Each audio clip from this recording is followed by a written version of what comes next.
Welcome to News Now. Thanks for stopping by. A killer virus has taken over 50 lives and caused massive evacuations in China. Now, at least 5 people here in the U.S. have the coronavirus. Our medical expert tells you what you need to know. And another woman has come forward accusing a Michigan state senator of inappropriate behavior. We talk with the reporter who broke the story. But first, one of the greatest basketball players ever to lace them up has died in a helicopter crash. Laker great Kobe Bryant and his 13-year-old daughter were among several people killed in a tragic crash. Joining us now is former NBA player and current Pistons announcer Tim McCormick. Tim, thanks for joining us. Thanks, Kevin. Very, very sad and surreal. This story just is gut-wrenching on so many different levels, and it's been hard to process. And so I'm actually, very, very glad that we get a chance to talk through it a little bit. And appreciate you having me on. Yeah, thanks. When I first saw it on social media, and I didn't believe it was true. I thought it was fake, and I went and tried to find some additional sources. I couldn't really grasp it. I agree with that, and I can remember, Michael Jackson and Prince and Tom Petty, some of my favorite musicians, dying. And I remember when Len Bias and Reggie Lewis and Hank Gathers and Bobby Phills and some of my favorite NBA players when they died. Nothing is going to resonate like this. He was just such an awesome player, but I've got memories of him, anecdotes on how he affected my life, and the first time I met him and so on. So it's just really it's hard to fathom, because he had made such a smooth transition from being a professional athlete to being an Academy Award winner with his film work. He was an author. He had a massive building to train players and impact the future of our league. And when you think about the 450 players that are in the NBA right now, a vast majority of them would have to admit that their favorite player, their most impactful player growing up, was Kobe Bryant. It's so tragic that his 13-year-old daughter was also on the helicopter, but probably not surprising to people who know him that he was on his way to a travel basketball game with his daughter and other teammates and other parents. That's what he was really into. That's what he loved doing most. Yeah, and it's such an ironic story, because you're right. He was very much into his children. He was a good family man, and that's where my strongest connections with him lie, in the fact that when my son got to be 6, 7 years old, and he fell in love with the game like I did at that same age, we shared Kobe Bryant as a real strong connection piece. I remember watching Kobe Bryant's games with my son, and we would talk about how he used screens to get open and how hard he played, and that he typically didn't miss games for any reason other than major injuries. And then we would go in the backyard and we would practice the moves that Kobe Bryant did. He wore a Kobe Bryant jersey. He had Kobe pictures and posters on his wall. And so I just know how much he influenced my son and how that impacted me. And one of my proudest moments as a dad was at the 2008 NBA All-Star game in New Orleans, being able to introduce him to Kobe. And Kobe shook his hand and commented on his handshake and, his good eye contact. And it just meant a lot. And so Kobe impacted my son and I, but I can only imagine the people that were impacted by him in so many different ways. You were an NBA player. You have to be so talented to even make it into the league. But Kobe Bryant was just at another level. What made him such an unbelievable basketball player? Well, Kevin, when I first met Kobe was in 1995 at the NBA Players Association's Top 100 camp. This is our 25th year, and I know that the work ethic and the tenacity that he had was unparalleled. He was so obsessed with winning and improving and growth that I think that was the separator for sure. He was tough and resilient and just such a charismatic player. And then also he took that same passion and became a global icon in the business world, as I mentioned, as an author and as a mentor and a role model and a film producer. And so he was so unique. And I also find it interesting how much he was planning on being just like Michael Jordan, both 6'6", 210 pounds, so athletic, but they shared this mindset like, give me the ball, get it out of the way, I'm going to score. There's nobody that can stop me. And that's so unique and special. He was so intense on the court, but off the court, he was really generous with his time and his talents and his money. I agree with that. And once again, I feel like so many people around the game, so many fans in LA and around the world are impacted by him in different ways. In 2004, the Pistons beat the Lakers and Kobe Bryant and Shaq in Game 5 at the Palace. And I remember for my son's birthday, he asked if he could go and watch that game to get tickets. And so I know that in his heart, while the Pistons were playing, that he was rooting for Kobe Bryant. And those are the kind of things that he impacts people in so many different ways. But yeah, I agree.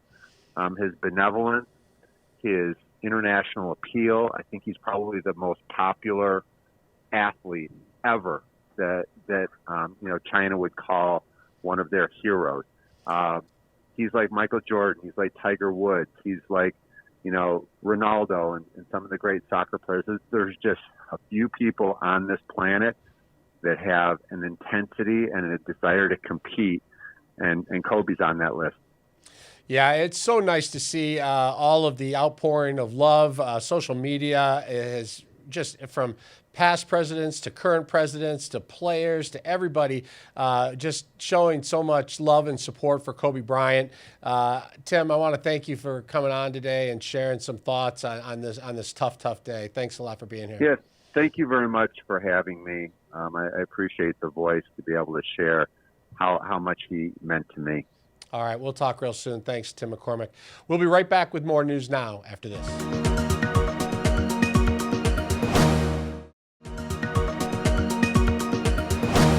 Welcome back. First, it was a Capitol reporter saying State Senator Peter Lucido said something sexually inappropriate. Then a state senator said she felt uncomfortable the way he touched her. Now a third woman is coming forward, sharing her encounter with Peter Lucido. Joining us now is Chad Livengood, who broke the story for Crane's Detroit Business. Chad, thanks for being here. Hey, thanks for having me. So this thing is really just ballooned, mushroomed. It started with kind of a younger reporter, right? And so walk us through that part of it, because at first it seemed like there was a real strong denial and then sort of a back and forth. How did it develop? So Allison Donahue is a 22-year-old, kind of fresh out of college, been working, a reporter who's been working for the Michigan Advance, an online news organization. It has a progressive lean to it. And she went to try to talk to Senator Lucido one day in the Capitol, like reporters always do, to hang outside of the Senate doors and wait for them to come out after session. And when approaching her, or approaching him rather, she asked him to interview him, and he said he had a group of schoolboys from Warren De La Salle, his Catholic school where Senator Pete Lucido went to high school many years ago, and they asked. He said made this remark to her that hey, you should hang around. You could have a lot of fun with these boys, or they could have a lot of fun with you, implying a sexual connotation that she was offended by. And so she actually, sort of remarkably to me, waited around around for half an hour until Senator Lucido was done taking pictures of all these boys from De La Salle, and then confronted him and taped it, saying, I was offended by that. He didn't apologize at the time. She wrote this first-person account, and then he started, initially he confirmed to the Detroit Free Press, yeah, I said this. And then he backtracked, and I think he told a WDIV reporter, no, I didn't say that, and I got misquoted, or it was a misunderstanding. He started kind of trashing the reporter, and this backtracking is actually what caused State Senator Mallory McMorrow to decide to come out and publicly tell her story about how she felt harassed by him during the first day they met at new senator orientation. And this gave a lot of credibility then to the reporter who had a story, but then also her story was pretty remarkable too, because it wasn't just saying something insensitive. She actually complained the way he had touched her as he was introduced to her. Yeah, so Senator Mallory McMorrow, a Democrat from Royal Oak, had just been elected. She won a Republican seat that was held by Marty Nolenberg in the Royal Oak, Birmingham, Troy, Rochester Hills area. And so it was kind of a big upset. 2 days after the election, she is at new senator orientation. She goes during a break in a Senate hearing room. She walks across the room to introduce herself to Pete Lucido. They go to shake hands, and she says, according to her, Pete Lucido used his left hand to reach around and place it on the bottom end of her back, upper butt area, and held it there while he asked her questions. And she said this made her incredibly uncomfortable, demeaned, and what the question that he asked that really felt demeaning was, he asked, where are you from, Royal Oak? Who'd you beat? And I defeated Marty Nolenberg, and according to Senator McMorrow, he looked her up and down and then said, I can see why. And Senator Lucido told us that he categorically denied that this took place. He said, this is just politics. This is piling on. First, you have this reporter who misunderstood me. Now you have a Democrat stepping up and saying this happened, almost as if they're out to get him. And now you've broken the story of yet a third person coming forward. Tell us about this. Yes, so the morning my story about Senator McMorrow broke last Tuesday, I got a message from a woman named Melissa Osborne, who is a regulatory affairs specialist at the Michigan Credit Union League, which is the statewide business group for all credit unions. She works in the regulatory affairs side, so she works with issues that credit unions have with the state financial regulators. She used to be a lobbyist, and she told me a story that was very, very similar to the way that Senator McMorrow described the way Senator Lucido touched her lower back, upper butt area. And according to Melissa Osborne, this happened in public at a conference for the Credit Union League at the Radisson Hotel in front of her colleagues. She says that Senator Lucido walked in, grabbed a name badge from the table that she was standing at, complimented her about her hair, her red hair. Senator McMorrow also has red hair, and then walked on, and she didn't think anything of it. Then 10 minutes later, she says suddenly Pete Lucido put his hand on her from behind, didn't announce, just kind of startled her, walked up behind her and held his hand on her lower back, upper butt area for a minute or two, talking to her and complimenting her about her dress and her looks and how it looked on her. And she said she felt very uncomfortable. She couldn't move, and he eventually let his hand off when a male staffer walked over to see what was going on. So what happens with the investigation now? Well, so this has now been the complaints from Senator McMorrow and Allison Donahue. They go to the Senate Business Office. Presumably now the Senate Business Office is going to want to talk to this third woman, Melissa Osborne. The Senate Business Office is essentially the Human Resources Department for the state Senate, but they still report to the majority party, the Republican Party, and so there's some question about how thorough the investigation will be. Now, Senator Mike Shirkey, the majority leader of the Senate, has his office is committed to hiring a couple of private attorneys to basically strengthen the investigatory arm of this, because there's basically one attorney in the business office that handles these kind of complaints. They're not very common, but that's essentially the process right now. We won't know how much more information comes forward, or if there's other accusers. They could go to the business office. Could he be removed, or are we talking a reprimand? He could be removed. I mean, that's not out of the realm of possibilities. But he could also be censured by the Senate. He could have chairmanships removed. He chairs 3 committees in the Senate, including the powerful Judiciary Committee.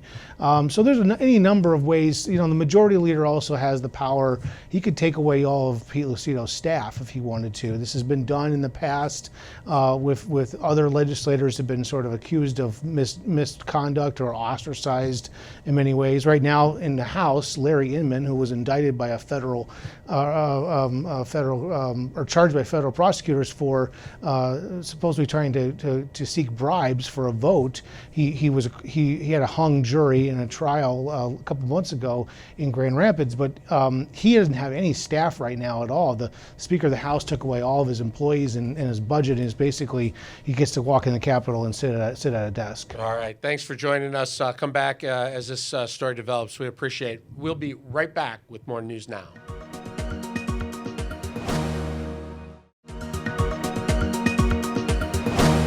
Welcome back. There are now at least 5 confirmed cases of the coronavirus in the United States. In China, 56 people have died from the virus and almost 2,000 people have been infected.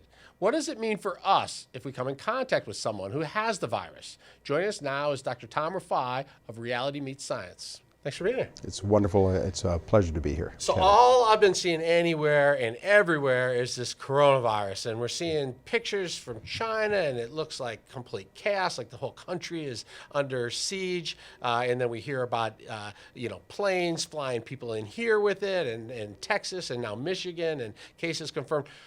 Tell us what is going on with this virus. Well, clearly there's been a jump from the animal kingdom to humans that happens with viruses that can come in close contact with humans, where in Wuhan we have a significant opportunity for humans and animals, possibly even snakes is where this particular coronavirus may have originated and then mutate, and then it can infect humans and give a respiratory illness for which we have no vaccine. This is one of the fears, is that we really have no way to combat this other than supportive care.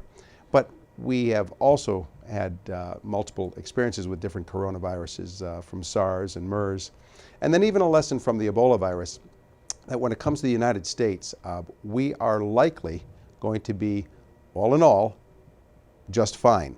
Now, that being said, the question is, what if we happen to come across someone who has been to Wuhan province and maybe shows signs of the virus? Absolutely no playing around with this. You should be seeing your primary care physician or going to seek medical care if you have any symptoms associated with contact with someone from Wuhan. There's no doubt about that. The odds of it, though, are going to be rather small. The number of people who died from MERS and SARS combined is in the hundreds, and in terms of just the flu this year, we've had 900 people or so that have died. So, putting everything in relative perspective, sure, be vigilant.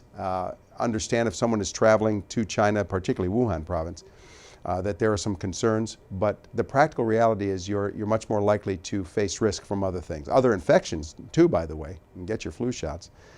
But other issues that are more likely to affect us, whether it's driving or chronic disease. So how does this become such a massive media story? And is it because the fear of, if it's not contained, it really could become something that could really wipe out a huge part of the population? Is that how that works? Exactly. If you think about something new and we don't know about it, and so there's a lot of places the human mind can go. And frankly, there are scientists that are really working on this, finding out what are the parameters of the disease. For instance, it seems to follow a usual pattern: the very young, the very old, people with compromised immune systems. How long is someone shedding it prior to symptoms? We're not quite sure yet. So all of this leads to a lack of confidence as to what to do about it. And the theoretical idea, sometimes promoted by over-the-top Hollywood movies about spreading virus, is not completely out of the realm of reason, but the likelihood is, from what we've seen, many people go through a experience with the virus that is it's going to be rather mild to moderate, and then some severe. More likely those with compromised immune systems, very young, very old. So all those typical precautions apply. Hand washing, make sure that if you're around someone that's sick. But then again, if someone is even potentially able to shed for a few days and have no symptoms, you can imagine there could be a lot of fear. I don't know that it would be that difficult in my life, if I think about it personally, Kevin, for me to make sure that I'm relatively free from contact with people from Wuhan. But you're around strangers all the time, so you never know who is from where. So if you want to be vigilant, sure, practice your hand washing. People that are clearly and obviously sick, it would be worth just taking some distance from if you're going to have play dates with kids or whatever the case may be, where you know that there's a risk. But all in all, my prediction is we're going to see this evolve out similar to SARS and MERS and even Ebola as far as it affects the United States. But in China, you can imagine, they're in the epicenter. And that's where you have a real serious concentration of populations issue and the ability to kill a lot of people, and a responsibility to the rest of the world to try to contain it. So it looks rather frightening. Yeah, so as we watch this, they're closing down public places, theaters. Is it that easy to catch it from one person to another just by touching someone or talking to somebody, that kind of thing? Potentially, yes, and since we don't know, it's not worth taking a chance. At least that's their perspective, and it's not an incomprehensible one. And so you don't really think we'll see that here in the United States. What we'll see here is they'll find people who have the virus, they'll bring them in, they'll contain that, and typically that should be the end of it, other than saying, who did you come in contact with? We need to find those people and let them know. I think in the United States we are going to have excellent precautions, and we see just from the case in Arizona and California, a lot is going to be learned quickly, and our precautions, I think, are going to protect us from anything other than something maybe similar to SARS and MERS.